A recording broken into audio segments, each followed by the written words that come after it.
One short scream, and John was under the waves. From their vantage point on the raft, 4 survivors watch in horror as tiger sharks rip their friend apart. The sharks are in a feeding frenzy and begin to eat John while he's still alive and struggling to surface for air. 5 days earlier, the skies are clear and the sea is calm. It's perfect weather for sailing, and Deborah Scale and Kylie, her friends Brand Kavanaugh and Mark Adams, and Captain John Lipoth, along with his girlfriend Meg Mooney, are all enjoying cutting through the low waves aboard the Trashman, an 18-meter luxury yacht decked out with all the luxuries of 1982. The 5 have been hired by a billionaire to sail his yacht from Maine to its new owner down in Florida, and the experienced sailors are making great time. It's a total cake job. The weather is wonderful, the yacht is pretty plush, plus she's a speed demon and zips through the waves like a hot knife through butter. The Trashman is worth every dollar spent on her, and Deborah can't believe she's actually being paid to basically take a pleasure cruise down to sunny Florida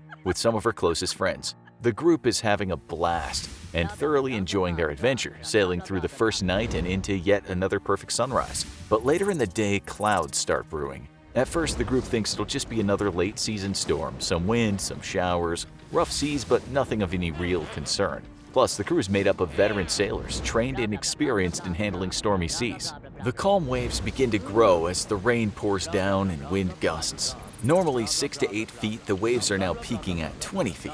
The Trashman handles them no problem, though the big dips and crests throw the crew around some. Meg Mooney accidentally slashes her leg on some rigging. The cut's not life-threatening, but it is deep and large. She struggles to bandage it as best as she can as the waves only continue to grow in intensity. She has no idea that cutting her leg open has just doomed her friends to a horrible fate. The boat struggles through what's now becoming a full-blown tropical storm, and as night falls, the waves are reaching a whopping 40 to 50 feet. The Trashman struggles through the gale-force winds and massive waves, but she's taking on water. The bailing pumps are working overtime, but it's an obviously losing battle. The small yacht is being swamped. Then, as another massive wave breaks over the ship, it's too late. The Trashman has taken on too much water and is starting to slip beneath the waves. There's no time to grab supplies. Going below decks is a death sentence. Instead, the crew hurries to free an 11-foot Zodiac raft from the sinking yacht. It's their only chance to survive, and they desperately tug at the ropes holding it in place even as the ship begins to drag it under. With a final desperate tug, the raft pops free, just in time. All 5 crew members tread water and watch as the lights on the sinking Trashman blink off, the yacht sinking to the bottom. But in that brief flicker of light, Deborah thinks she sees something. It's shaped like a torpedo, a large fish of some sort. Meg is running on pure adrenaline as she struggles to get onto the raft. Her leg is bleeding profusely, the stress of trying to get off the sinking ship having torn free the bandage she had wrapped around the wound. For several minutes, Meg's leg has been bleeding freely into the Atlantic Ocean, and something has noticed it. The crew have to fight the massive waves to pull themselves up onto the raft. As he kicks against the water to lift himself up, Mark feels something hit his leg with considerable force. He calls out in surprise, and Deborah leans over to look at the water below Mark, her face draining white in panic. There, just a few feet below Mark, is that familiar torpedo-shaped body. And beyond it, more like it, dozens of them. Sharks. Tiger sharks, to be exact. The most dangerous shark in the ocean. Known as the garbage cans of the sea, tiger sharks eat anything they come across. Incredibly aggressive, tiger sharks will even kill and eat prey just to deny it to another shark. And they're known to swarm the location of wounded prey and even attack each other while in the midst of a mindless feeding frenzy. Mortally wounded tiger sharks have been documented still eating prey. And now the sound of the sinking ship and the smell of Meg's blood in the water has drawn 24 tiger sharks to the raft's location. The sharks are anxious, and as the crew fights the waves, the blood-crazed sharks begin to ram into the raft, trying to knock it over and force someone overboard. Over and over again, the sharks attack the Zodiac, smashing into it at high speed, driven into a frenzy by Meg's bleeding wound.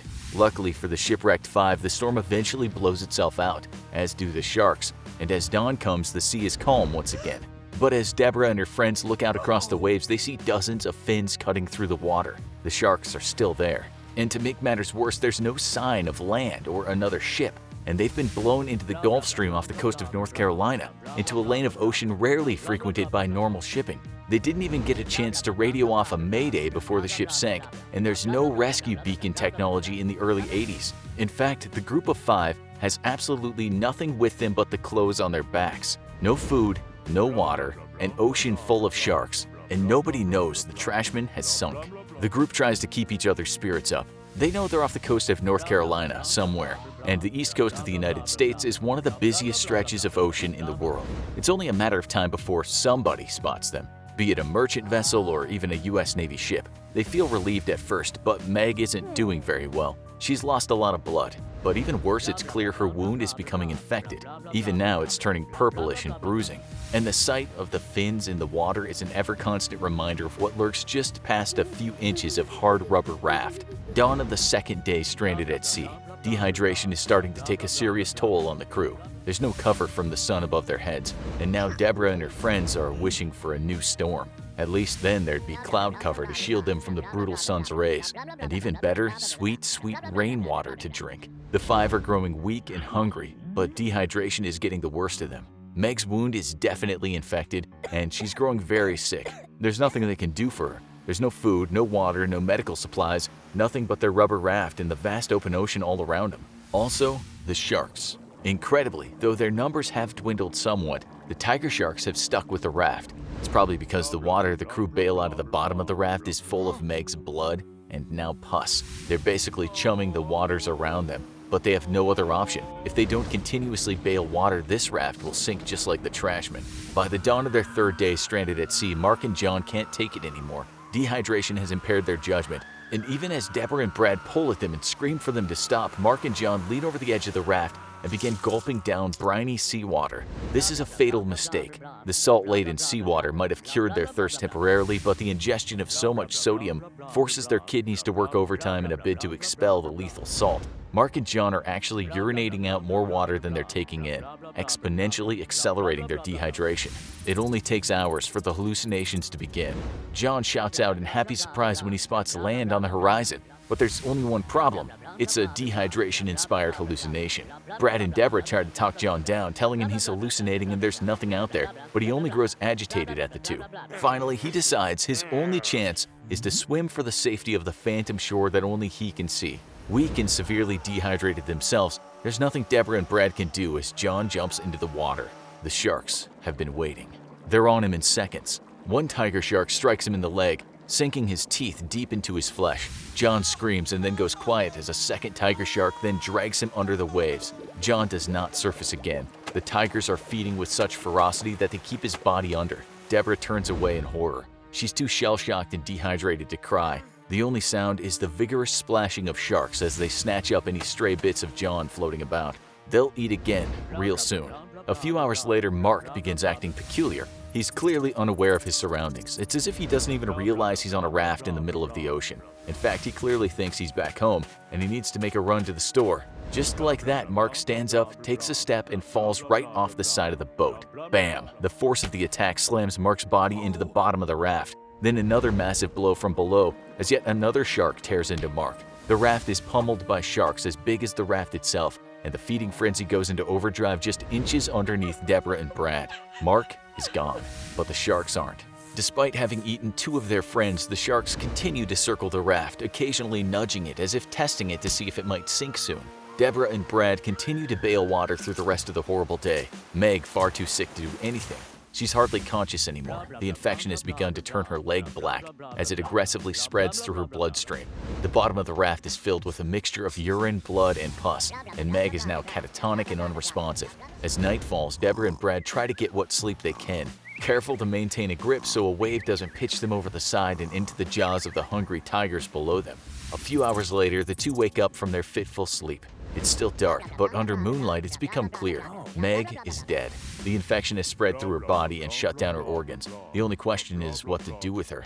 The two are starving, and both are intimately familiar with the stories of sailors committing cannibalism in order to survive. It's a bona fide taboo of the worst kind, but a stranded sailor lost at sea is always forgiven for committing what to many is the most horrific act imaginable, eating human flesh. Brad begins to consider how to best begin to eat Meg, but Deborah warns him Meg is too infected to eat. Her body is still boiling with an out-of-control infection that's now consuming it from the inside out. Despite their starvation, eating Meg could prove fatal, but they can't keep the body in the raft with them. The filthy water they have to continuously bail is filled with her bodily fluids, and the smallest nick could see them infected as well. There's just one thing to do. The two remove Meg's jewelry and her shirt, hoping to give it to a family member should they survive the ordeal. Then, with grim determination, They move the naked body onto the side of the raft and prepare to push it over. Despite intense dehydration and near delirium though, the two stop. It doesn't feel right to just dump Meg over without saying something, so Deborah improvises, and she recites the Lord's Prayer and Psalm 23.